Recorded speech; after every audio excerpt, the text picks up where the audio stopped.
Na-bless po ba tayo sa salita ng Panginoon? Amen. Hayaan po natin ma-bless ang gawain ng Lord sa pamamagitan natin pagbibigay. Tinatawagan ko na po si Sister Cathy Losty.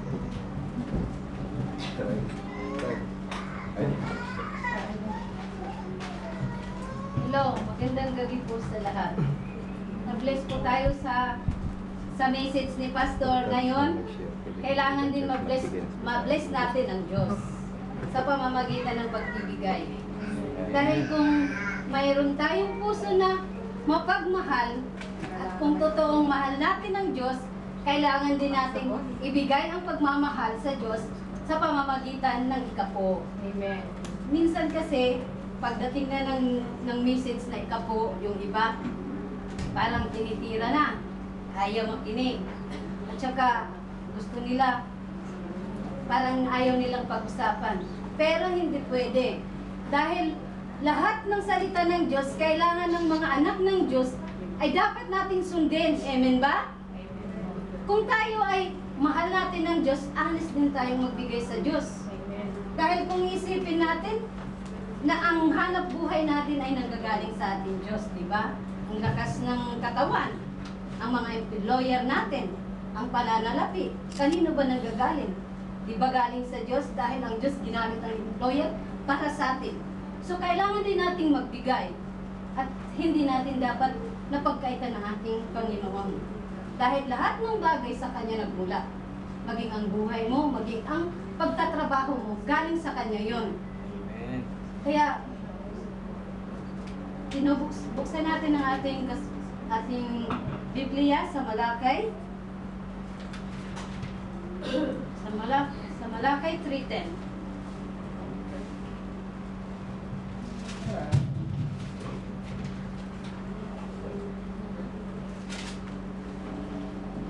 Dalhin ninyo ang iyong buong 10 bahagi sa kamalig upang magkaroon ng pagkain ng aking bahay. At subukin ninyo ako ngayon sa bagay na ito. Sabi ng Panginoon ng mga hukbo, kung hindi ko bubuksan sa inyo ang durungawan ng sa langit at ihuhulog ko sa inyo ang isang pagpapala na walang sapat na silid na kalalagyan. Tingnan nyo ang pangako ng Diyos. Subukan natin siya. Sa Biblia, itong Malakay lang ang nagbigay ng pangako ng Diyos sa mga anak niya. Na kung honest tayong magbigay ng ikapo, bibigyan din tayo niya ng panalangin. Hindi nyo ba nanaisin na bubuksan ng Diyos ang durungawan ng walang kasisidlan? Silid na walang kalalagyan ng mga panalangin. So, ang masasabi ko sa lahat, kailangan natin ibigay ang nararapat na para sa Diyos. Amen. Kasi ako, alam mo, sa totoo lang, bago pa lang ako nagsisimba rito. Pero marami na akong karanasan na parte sa mga blessings na wala nagsabi sa akin na magbigay ka, Kati. Noong una, bago ako pumasok dito, wala akong trabaho. 1 month wala akong trabaho. Pero, nagdasal ako sa Diyos. Sabi ko, Diyos ko, Lord, kapag ako'y makapagtrabaho ulit, pangako ko sa iyo, ibibigay ko yung para sa iyo na ikapo. Alam mo, ginagawa ko ngayon kapag ako'y nagsusweldo, ang sweldo 600.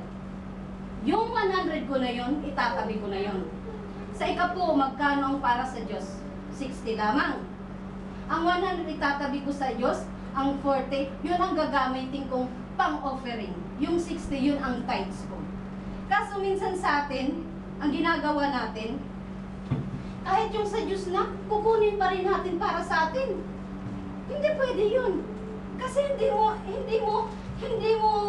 natutupad hindi mo tinutupad yung Biblia, yung salita ng Diyos kung gagawin natin yun. Marami sa atin, matagal na nakikilala ang Diyos, sasabihin, oh, mahal kita Diyos. Pero, pagdating sa tithes and offering, labag sa kalooban. No. Ako minsan, nung bago pa ako nagsisimba, sa totoo lang, alam ng Diyos, kapag preach na ng about exhortation na ng iba, about tithes and offering, masaya ako kung bakit. Dahil alam ko, kapag ginawa ko, mayroong biyaya na matatanggap ako galing sa Diyos. Yes. Diba? Hindi nyo kayo nararamdaman na kahit anong bagay nagmula sa Kanya, bakit hindi natin ibigay ang para sa Kanya, nararapat sa Kanya? Minsan nanakawan natin ng Diyos, sasabihin natin, magta-text tayo, ilalagay na nga daw sa sobre. Ha?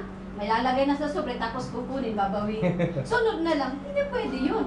Dahil ang Diyos para sa, ang para sa Diyos, para sa Kanya yun. Ang para sa atin. Isipin nyo sa 600 nyo, ako, marami akong anak. 5 anak ko, nag-aaral, puro college. 2, isang high school, isang elementary, 3 ang college ko.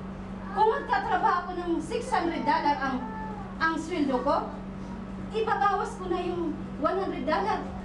Ang ano ko lang doon, $500. Magkano ipapadala ko sa pamilya ko? 300, 315 o 350. Kukuhaan pa ng komisyon para sa pagpapadala.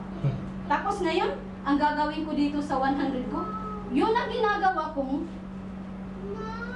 sa araw-araw ko na panggastos. Dapat matutunan natin yun.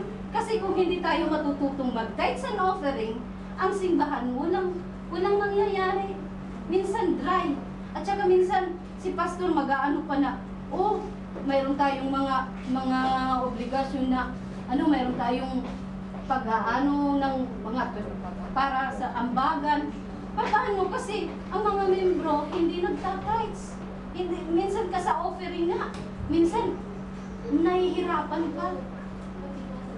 Isipin nyo, yung pera na kinikita natin galing yan sa Diyos. Kung hindi dahil sa Kanya, hindi tayo makaka ng pera. O kahit nasabihin natin, bakit siya ba ang nagtatrabaho? Oo nga, tayo ang nagtatrabaho. Pero blessing na rin ng Diyos na malakas ang katawan natin. Kaya pag-aralan natin na mag-tithes and offering.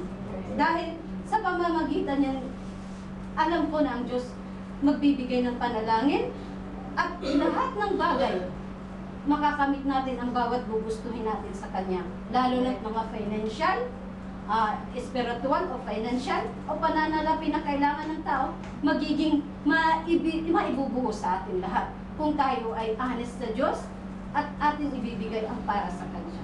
Amen. Tumayo po tayo at manalangin. Panginoong Jesus, salamat po sa gabi nito. Salamat po na kami ng inyong mga anak ay nagsasabing mahal ka namin. O Diyos, kung mahal ka namin, dapat sundin namin ang bawat salita. Hindi lang po sa mga sermon na iba, pero ang pagbibigay ng ikapo, Lord, parte rin yung Lord ng aming pagsasamba para sa iyo. Lord, pinakamalaking bagay na kami ay magbigay sa iyo at ibigay namin ang nararapat at ang para sa iyo. At alam namin ikaw nang magpapanalangin sa lahat, Lord, nang may kailangan at ibubuhos mo po ang blessing na hindi namin alam kung saan namin ilalagay kapag kami ay maging tapat lamang sa pagbibigay sa iyo. Lord, ang lahat, Lord, na magbibigay ng offering and tithes, ikaw, Lord, ang manalangin, Lord. O amin ibinabalik ang kasasalamat sa ngalan ni